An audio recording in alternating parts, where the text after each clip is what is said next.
நம்ம வீடு நமக்கு தெரியும். நம்ம சிமெண்ட் SRM PR சிமெண்ட். இது நம்ம சிமெண்ட்.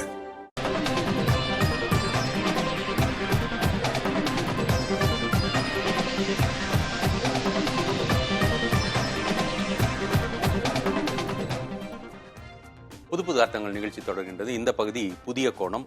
ஒரு நடுப்பக்க கட்டுரையை விவாதிக்க போறோம். அந்த பகுதிக்குள் செல்லலாம்.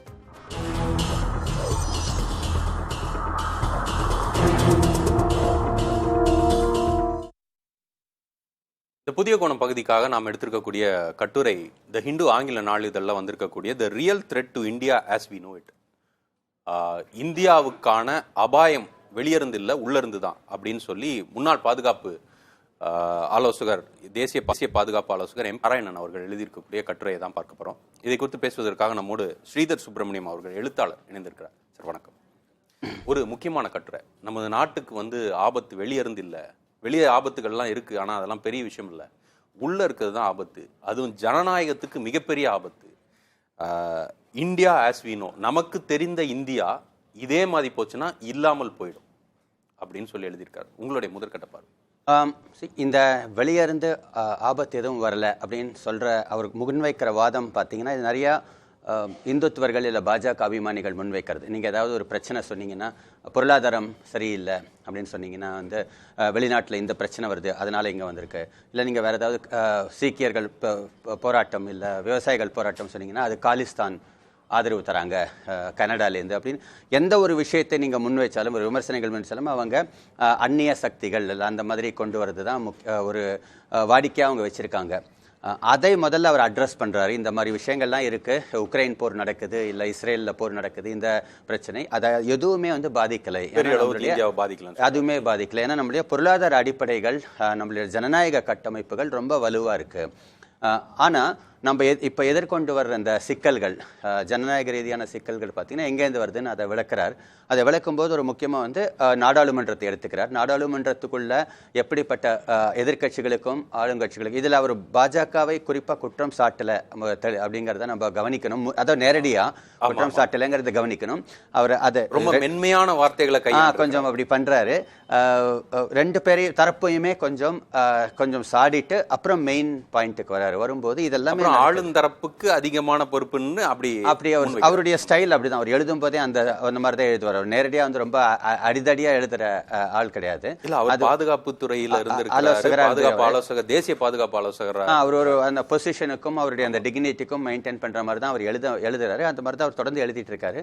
ஆனா அந்த விஷயங்களை சொல்லும்போது முக்கியமா நான் கவனிச்சதில் பார்த்தீங்கன்னா ராமர் கோயில் அதை சுற்றி நடக்கும் ஒரு பிரச்சாரங்கள் அதை முன்வைக்கிறார் அவர் குறிப்பா. அதை பாஜகவும் அதுக்கு முன்னால நம்ம அந்த ராமர் கோயிலுக்கு போகும்னால ரெண்டு விஷயத்த பேசலாம். ஒண்ணு, நீங்க ஏற்கனவே குறிப்பிட்டீங்க, வெளியிருந்து வர்ற பிரச்சனைகள் பெருசா இல்ல, ஆமா, உள்ள இருந்து பிரச்சனைனா அதுலயும் ஏற்கனவே நமக்கு தெரிஞ்ச பிரச்சனையை குறிப்பிடுற வடகிழக்குல இருக்கக்கூடிய தீவிரவாதம், அதுக்கப்புறம் நக்சல் தீவிரவாதம், இந்த மாதிரியான பிரச்சனை, காஷ்மீர்ல இருக்கக்கூடிய தீவிரவாதம், இதெல்லாம் கூட பெரிய பிரச்சனை இல்லை.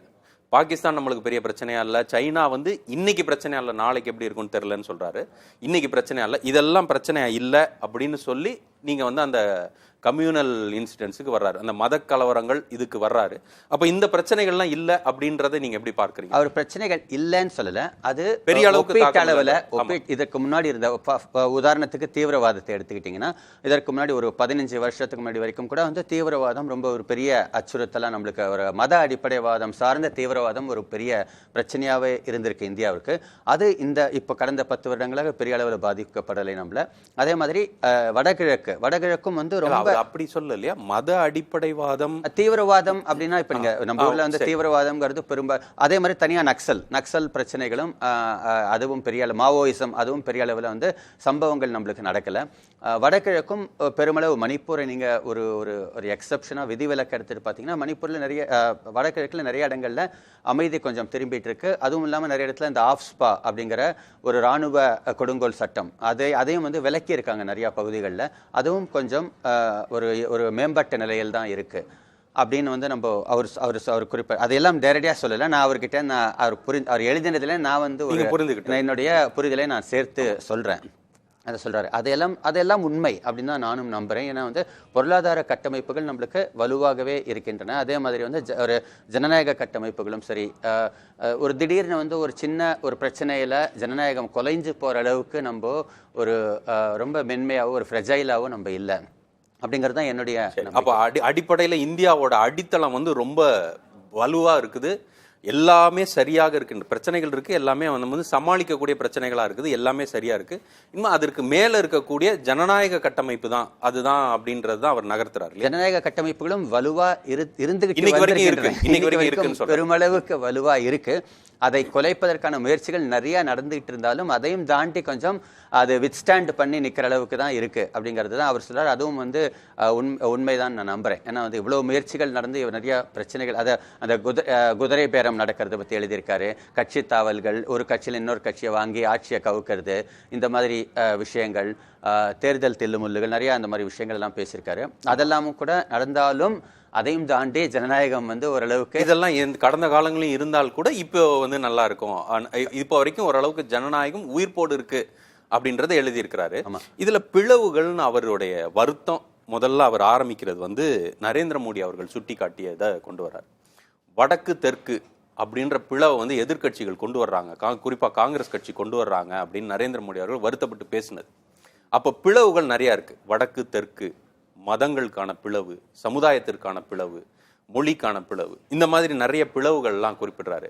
அதையிலிருந்து நீங்க என்ன எடுத்துக்கலாம் நினைக்கிறேன்? அதை நரேந்திர மோடி பேசுறதுல ஆச்சரியம் இல்லை. அவர் பிரதமர் பேசும்போது அது அவருக்கு, ஏன்னா அது அவர்களை பாதிச்சிருக்கு அப்படிங்கிறது நல்லா தெரியுது. வடக்கு தெற்குங்கிறத இந்த வாதம் கடந்த ஒரு 2 வருடமாக இருக்கு.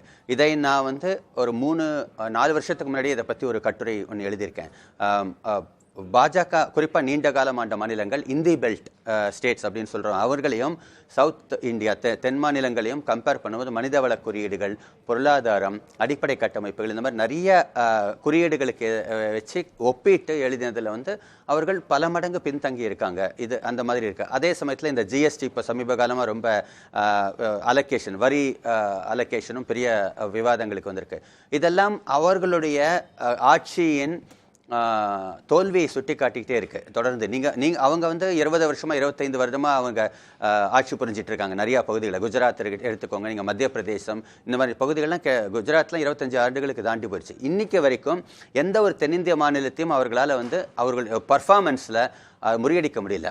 அவர்களால் எந்த ஒரு அடிப்படை கட்டமைப்புகளாக இருக்கட்டும், இல்லை வந்து மனிதவள குறியீடுகளாக இருக்கட்டும், ஐநா சபையுடைய யூஎன் டெவலப்மெண்ட் இண்டெக்ஸ், எதுவுமே அவங்களால பண்ண முடியல. ஸோ அதை இப்போ ரொம்ப ப்ராமினெண்ட்டாக நிறைய பேர் பேசுகிறாங்க. நானே நிறையா யூடியூப்பில் இந்தி சேனல்கள்லேயே நிறைய பேர் இதை கொண்டு வந்து ஏன் அவர்கள் இதை பேசுகிறாங்க, ஏன்னா இதை பேச பேச அது வந்து ஒரு விவாத பொருளாகுது. எல்லாரும் இதை எடுத்து பேசும்போது அவர்களுக்கு அங்கே உறுத்துது அந்த கேள்வி. உறுத்தும் போது இது 3-4 வருஷத்துக்கு முன்னாடி நிறைய பேருக்கு உறுத்தல், அதை வந்து அப்படியே டிஸ்மிஸ் பண்ணிட்டு போயிட்டாங்க. இன்னைக்கு உறுத்தும் போது மோடி அளவுக்கு அது போய் அவர் பேச வேண்டிய அளவுக்கு இதையே இப்படி பிரித்து பார்க்குறீங்க அப்படின்னு நேரடியாக பதில் சொல்லணும் அதற்கு நீங்கள். ஆனால் வந்து ஏன் இப்படி பிரித்து பார்க்குறீங்க அப்படின்னு வந்து கொண்டு போகிற. அப்போ நீங்கள் இதை எப்படி சொல்கிறீங்கன்னா, இப்போ சமீபத்தில் பாஜக மாநில தலைவர் அண்ணாமலை பேசியிருக்கும் பொழுது கூட நாங்கள் ஆட்சிக்கு வந்தால் இதெல்லாம் செய்வோன்னும் பொழுது, குஜராத்தில் ஏற்கனவே இத்தனை வருஷம் ஆட்சியில் இருக்கீங்க, மத்திய பிரதேசத்தில் இருக்கீங்க, அப்போ நீங்கள் இதெல்லாம் அங்கே இந்த மாதிரியான நிலைமை இருக்குதான்னு கம்பேர் பண்ணி கேட்குறாங்க. அதை தான் நீங்கள் குறிப்பிட்டீங்களா? இந்த கேள்வியை நான் வந்து ஒரு 4 வருஷத்துக்கு முன்னாடி இந்த ஒரு கட்டுரையில் தரவுகளோட எழுதியிருக்கேன். ஆக்சுவலாக ஹியூமன் டெவலப்மெண்ட் இண்டெக்ஸ் நிறைய தரவுகளோடு எழுதியிருக்கேன்.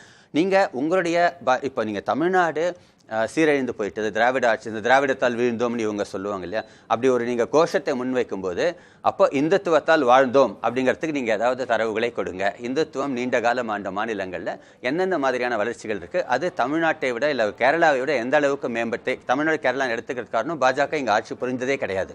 இப்போ இமாச்சல் மற்ற இதெல்லாம் அவங்க அப்பப்போ பண்ணியிருக்காங்க. ஸோ இந்த மாநிலங்களை விட எந்த அளவுக்கு மேம்பட்டிருக்கு அப்படின்னு நீங்கள் தரவுகளை கொடுக்கணும்.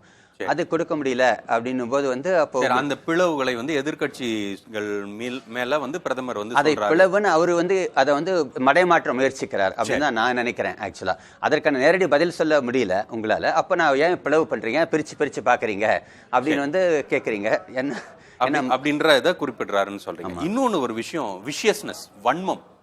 அந்த வன்மம் வந்து எம்.கே. நாராயணனுக்கு மிகப்பெரிய உறுத்தலாக இருக்கு. இந்த வன்மம் எங்கன்னா, இந்த பிளவு எங்கன்னா கட்சிகள் இடையேயான பிளவு, ஆளுங்கட்சி எதிர்கட்சி நேருக்கு நேர் பார்த்து கொள்ள முடியாத ஒரு சூழ்நிலையில இருக்குது அப்படின்ற ஒரு வருத்தமும் இருக்காரு. கட்சிகள்னா எதிரும் புதிருமா தானே இருக்கும், அதுவும் ஒரு பிளவு தானே.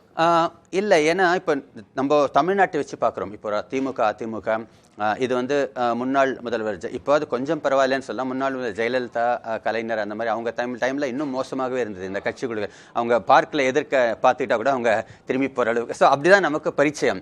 ஆனால் நீங்கள் டெல்லியில் அந்த மாதிரி இருந்ததில்லை. கட்சிகள் அடிச்சுக்கிட்டாங்க, அவங்க எதிர்கட்சி சண்டை போட்டுப்பாங்க, இல்லை விவாதம் பண்ணிப்பாங்க. ஆனால் வந்து தனிப்பட்ட முறையில் எல்லாருமே ரொம்ப ஒரு ஒரு ஒரு அமிக்கபிளாக, எல்லாருமே ரொம்ப ஃப்ரெண்ட்லியாக கட்சி நீங்கள் அந்த பார்லிமெண்ட்டில் ஒரு அவையில் விவாதம் பண்ணிட்டு சண்டை போட்டுட்டு வெளியிலேருந்து கேன்டீனில் சேர்ந்து உட்காந்துக்கிட்டு டீ சாப்பிடுவாங்க. அந்த மாதிரி தான் அவங்களுக்கு இருந்தது. அவங்களுக்கு அந்த வித்தியாசம் ரொம்ப இருந்ததில்லை சமீப காலம் வரைக்கும். இப்போ தான் வந்து அந்த அதனால தான் அவருக்கு, ஆனால் அவருக்கு அதுதான் பரிச்சயம். நாராயணன் அவர்களுக்கு அந்த டெல்லியில் இருந்த சூழ்நிலை தான் அவருக்கு பரிச்சயம். அது வந்து கொஞ்சம் சீர்கேடு அடையும் போது அவர் கொஞ்சம் பாதிப்பு அவருக்கு வருது. நமக்கு அது கொஞ்சம் அப்படி நம்ம நீங்க கேட்ட மாதிரி அப்படித்தானே அடிச்சுக்க தானே செய்வாங்க அப்படின்னு நம்ம கேட்கறோம். நம்மளுக்கு தோணானா நம்ம அரசியல் கொஞ்சம் சற்றே மாறி இருக்குது அப்படின்னு நினைக்கிறேன். பெரிய ஆளுமைகள் மறைந்ததுக்கு அப்புறம் இன்னொரு விஷயம், இந்த ராமர் கோயில் அவர் குறிப்பிடார். நீங்க ஏற்கனவே குறிப்பிட வந்தீங்க, அதை நான் தடுத்த மற்ற விஷயங்கள் பேசலான்ட்டு. ராமர் கோயில் அதை குறித்து நீங்க முடிச்சு. ராமர் கோயில் தான் நம் நாட்டின் அடையாளமாக முன்னிறுத்துவதும் அவருக்கு ஒரு சின்ன உறுத்தல் இருக்குது. ஓகே, அது வந்து அதை அவர் கடைசியாக கொண்டு வராரு. நான் அதை முன்னாடியே கொண்டு வந்தது காரணம் அதுதான் மிகப்பெரிய பிரச்சனை. ஏன்னா இது மீதி இருக்கிற எல்லாமே மாற்றங்கள் அடைஞ்சிரும் அப்படிங்கிறது தான் என்னுடைய நம்பிக்கை.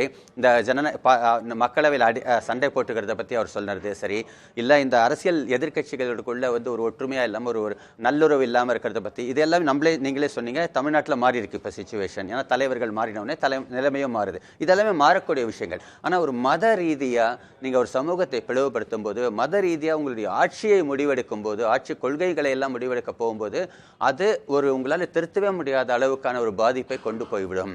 அதுக்கு நிறைய நாடுகளை நம்ம உதாரணமாக சொல்லலாம். ஜனநாயக நாடுகளாக இருந்தவை வந்து இந்த மாதிரி மத ரீதியான அடிப்படைவாதத்துக்குள்ளே போகும்போது, அதை ஊக்குவிக்கும் போது, மக்களை பிளவுபடுத்தும் போது, அது பெரிய பாதிப்புகளை, நீண்டகால பாதிப்புகளை பொருளாதார ரீதியாகவும் சரி, ஒரு சமூக நல்லிணக்கம் சரியாக சரி, வன்முறைகள், இந்த மாதிரி நிறைய பிரச்சனைகளை கொண்டு விடும். பாஜக இந்த தேசத்திற்கு செய்கிற ஆகப்பெரிய சீர்கேடு வந்து அதுதான் அப்படின்னு வந்து நான் நம்புறேன். சரி, அது வந்து ஒரு ஒற்றுமையின் சின்னமாக, அனைவருக்குமானதாக, அடுத்த 1000 ஆண்டுகளுக்கான அடித்தளமாக எல்லாம் பேசுறாங்க. ஆனா அது அப்படி இல்லைன்னு எம்.கே. நாராயணன் சொல்றாரு. நீங்களும் அதுதான். அது கண்டிப்பாக வந்து அது அடுத்த 1000 ஆண்டுகள் வந்து மோசமான நிலைமைக்கு கொண்டு போறதுக்கான ஒரு ஆரம்பமாக தான் இதை. சரி, இன்னும் 2 விஷயம் ரொம்ப சுருக்கமா நகர்ந்தலாம். ஒரே நாடு ஒரே தேர்தல், ஆளுநர்கள் வந்து மாநில அரசுகளை வந்து அசைச்சு பார்ப்பது, இது ரெண்டுமே ஒரு பெரிய சிக்கலாக நம்ம நாட்டுக்கு இருக்குன்றதும் சொல்லியிருக்கிறாரு. ஒரே நாடு ஒரே தேர்தல் கண்டிப்பாக சிக்கலாக இருக்கும். பெரிய பிரச்சனைகளை கொண்டு வரும், நிறைய குழப்பங்களை விளைவிக்கும். ஆனால் கவர்னர்கள் பிரச்சனை அது ஆட்சேபத்துக்குரிய விமர்சனம் செய்ய வேண்டியதுதான். ஆனால் அது ஒரு புதிதாக இவங்க கொண்டு வந்த பிரச்சனை இல்லை. இதற்கு முன்னாடியே வந்து 70கள் 80கள்லாம் நம்ம காங்கிரஸ் ஆட்சி பெரிய ஆதிக்கம், அது இன்னைக்கு பாஜக ஒரு பெரிய ஆதிக்கம் செலுத்த வேண்டிய நிலைமையில் அப்போ காங்கிரஸ் இருந்த சமயத்தில் அவர்களும் ஆளுநர்களை வைத்து நிறைய விளையாடி இருக்காங்க, நிறைய பிரச்சனைகளை உருவாக்கியிருக்காங்க. நம்மளே பார்த்துருக்கோம், தமிழ்நாட்டிலே கூட பார்த்துருக்கோம், இந்தியா ஃபுல்லாக நடந்திருக்கு. ஸோ அதே டெம்ப்ளேட்டு தான் இப்போ இங்கே அமித்ஷா யூஸ் பண்ணுறார். அப்படின்னா அந்த கட்சி தாவல்களும் சரி எல்லாமே வந்து முன்னறிந்ததை திரும்பி அவங்க அதே டெம்ப்ளேட்டை யூஸ் பண்ணி புதுசாக செயல்படுத்துறாங்க. ஆனால் வந்து ஒரே தேர்தல் ஒரே நாடு ஒரு ஆகப்பெரிய ஒரு ஆபத்தை கொண்டு வரும். அதான் கூட்டாட்சி இதெல்லாம் பேசிட்டு கடைசியாக அரசியலமைப்பு சட்டம் தான் அதை ரொம்ப இன்சிஸ்ட் பண்ற. கான்ஸ்டிடியூஷன்ட்டு இதை வைத்து நாம் செயல்படலைன்னா இந்தியா ஆஸ் வி நோ, நமக்கு தெரிந்த இந்தியா இல்லாமல் போகும், ஜனநாயகம் இல்லாமல் போகும் அப்படின்றாரு. இது வந்து ஒரு அபாயகரமான ஒரு ஸ்டேட்மெண்டா இருக்கு. இது வந்து எப்படி நம்மளுடைய அவர் தொடர்ந்து ஆரம்பத்திலையும் அதை பற்றி பேசுவார். கான்ஸ்டியூஷன் பற்றி பேசும்போது one of the most beautiful documents அப்படின்னு சொல்லிட்டு அதை பற்றி சொல்லுவார். ஆக்சுவலாக அது நிறைய பேர் அதை பற்றி எழுதியிருக்காங்க, புத்தகங்கள்லாம் வந்திருக்கு. ஒரு சுதந்திர இந்தியாவின் மாபெரும் சாதனைகள் அதில் வந்து நீங்கள் வந்து ஒரு பெரிய டாப் 10 போட்டிங்கன்னா அதில் முதல் சாதனை வந்து நம்மளுடைய அரசியல் சாசனம் வரும். அந்த அளவுக்கு அவர் சொன்ன மாதிரி அழகாகவும் ரொம்ப ஆழமாகவும் நிறைய ஒரு பெரிய ஒரு எக்ஸசைஸ், ஒரு ஹியூஜ் எக்ஸசைஸில் பண்ணப்பட்டது. அது இந்த பாதிப்பு அதை இவங்க வந்து அசைச்சு பார்க்கறதுக்கு ஆரம்பிக்கிறாங்க இப்போதான். இது ஆகும்போது அதுவும் ஒரு பெரிய பாதிப்புகளை உண்டாக்கும், இந்தியாவுக்கே பாதிப்பை உருவாக்கும் அப்படின்றது. இந்தியாங்கிற சிந்தனை வந்து அந்த கான்ஸ்டியூஷன்ல தான் வருது. அதுக்கு முன்னாடி இருந்ததில்லை நம்ம கிட்ட. நம்ம இன்னைக்கு பேசுற எதுவுமே செக்யுலரிசமோ மத நல்லிணக்கமோ வேற்றுமையில் ஒற்றுமை எல்லாமே வந்து அதற்கான மூலமே அங்கேருந்து தான் வருது, அந்த டாக்குமெண்ட்ல இருந்து. நமது அடித்தளம் அரசியலமைப்பு சட்டம். அதை தொட்டு பார்த்தோம்னா இந்தியான்ற நாடு, ஐடியா ஆஃப் இந்தியா அதுவே இல்லாமல் சிதைந்து போயிடும் அப்படின்றது தான் இது கண்டிப்பா சாராம்சமா இருக்கின்றது. பல்வேறு கருத்துக்களை தெரிவித்தீங்க. உங்கள் கருத்துக்களுக்கு நன்றி. நேர்களே, மற்றொரு நிகழ்ச்சியில் சந்திக்கலாம். வணக்கம்.